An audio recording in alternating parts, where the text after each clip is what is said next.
What's up, Toast? I'm Harder11 here, and welcome to another MLP merch review. And this time we're talking about some comics, which happens to happen a lot lately. I've been doing a lot of comic stuff, but whatever. MLP comics. What you'll see on the left is new, and on the right is very, very, very old. And I just want to say, why didn't you guys tell me in the comments that the Big Macintosh comic book arc was so good? I would have read it a lot sooner. Instead, it was just collecting dust on my shelf. Well, technically it wasn't because I had it bagged and boarded, but I finally got around to reading them, and let me just say that they are awesome. This is actually the Hot Topic variant. This is issue number 9, and the one there is issue number 10. And they're both really cool variants. This one, has got Vinyl and Octavia, rocking out on each other's instruments. And got a little bit of derpy action there in the corner, but this is definitely an awesome arc, and it's something that, this is what you want to read if you want to, get into the comics. I know it's out of order, but it doesn't matter what order you read them in as long as you, clump the arcs together. Issues 1 and 4 should be read in order. Issues 5 through 8 should be read in order. And then 9 and 10 in order. And then 11, 12, 13, 14, 15, 16, I believe, are going to be two-parters as well. So, just clump them in the appropriate order, but you don't have to read it from 1 to, infinite in order. So, that little spiel out of the way, I definitely recommend you get issue number 9 and issue number 10. And the variant for this one is just standard cover A, which, is the original variant, but it's really cool because it's based on other comics, and this setup where it's got all the characters on the cover, and then it's got one of the characters saying want to make something of it. I've seen a Transformers one, I've seen a Godzilla one, I'm pretty sure I've seen Marvel and DC do it too, but I'm not positive on that. But it's a very popular layout, and I guess it's just a big thing in the comic book world to make this type of variant, and now MLP has one, or has had one, I should say. And it's definitely, it's Cook and Price, they're awesome artists, so it's really good.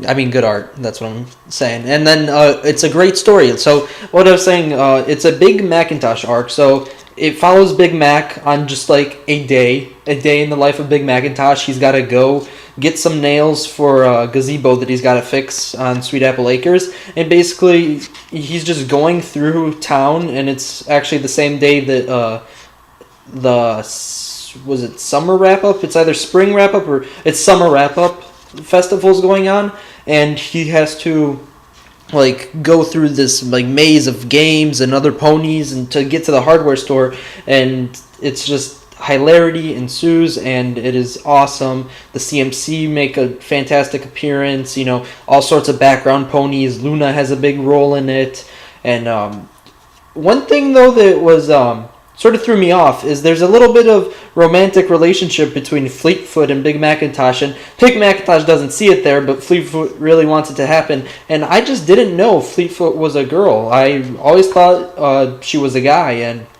I believe all these comics are canon because they're licensed by Hasbro. They have the permission to make all these and whatever, but I wasn't aware of that fact that Fleetfoot was a girl, and I don't know, she just always seemed to have I don't know, just seemed like a guy.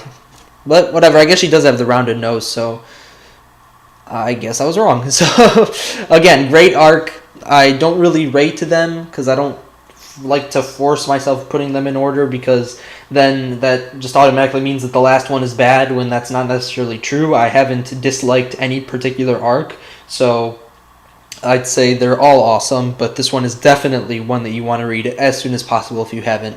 So remember, that's issues number 9 and 10, and the Hot Topic variants, this one, cost a little bit. They cost $1 more. They're $5.50. Okay, so they cost $1.50 more because the standard comic is $4, and you could get that, Amazon, your local comic shop, Barnes & Noble probably, most likely Barnes & Noble online. I don't know if they carry them in stores, but pretty much anywhere you could normally get other comic books, they have them. So this now is just came out this Wednesday, is My Little Pony Friends Forever. It is the first in the Friends Forever series, which is replacing the Micro series, and this is the variant This is a subscription cover, so if you subscribe to the series and get them, or sometimes local comic shops will have them. And I like this variant just a little bit more than the other ones, simply because the other ones usually focus on Pinkie Pie and Applejack, which is what the comic focuses on. But this one's got all the ponies, and I just really like that. It's got Celestia, Luna, Spike in there too, and just a lot of little gags. Spike's teaching Twilight how to fly because she's still relatively new to her wings, and it's always good fun. And I just really like. Again, I believe it's a Cook and Price art style. I mean, it looks like it. So. So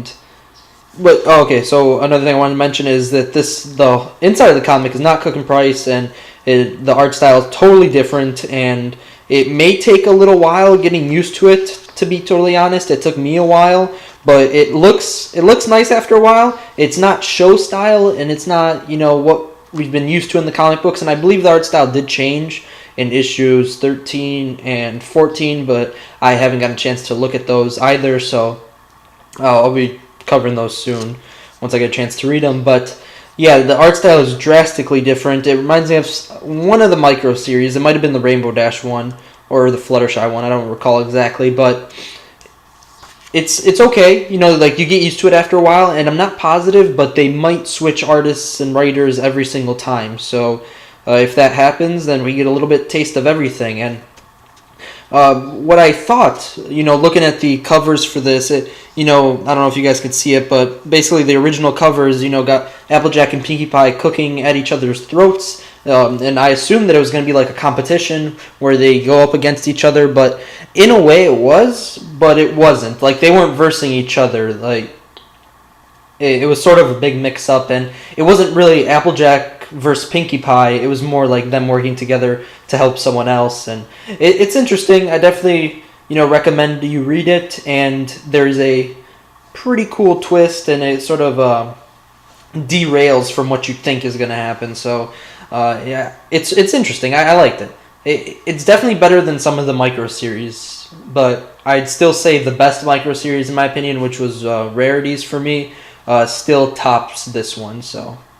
Oh, another thing, there are a lot of references in the Big Macintosh arc to the other Ponyville, or not Ponyville, but MLP comics. So you'll see some of the characters from the micro series. You'll see every once in a while you'll see the main six start in the background talking to people about old adventures that they had, which I believe were in the comics. They kept referencing the Sunstone, but I don't even remember that. It might have been from the Nightmare Rarity arc, but like I said, I'm not positive. I forgot a lot of that arc. It's all a big blur. I mean, it was nice, but it's a big blur. So that's about it for the comic books, and yeah, that one's also $4. So I mean, all these are usually priced evenly unless they're an annual or something larger, but.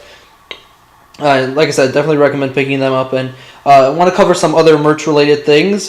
The Twilight Sparkle, Princess Twilight Sparkle, and Trixie Funko vinyl figures have been released for pre-order, so they're not out yet, but you can pre-order them at this time, and I'll throw links in the description, even though I'm not currently reviewing them now because they're not out yet, but I'll just throw a link so you guys can get to pre-ordering. And there's also a couple coupon codes going on now, the Hot Cash at Hot Topic, and I've noticed that every time these vinyl figures come out, they have a Hot Cash thing going on, so you can usually get them both for half the price, which is freaking epic, because I don't know if that's coincidental timing or if it's intentional, but it's totally awesome, and I definitely recommend you pick them up, because these two look like they have awesome quality compared to, the ones that have come out so far, which also have pretty good quality, but these ones, the plastic seems a lot nicer, kind of going back to the Fluttershy and Doctor Who's material. But anyway, moving on.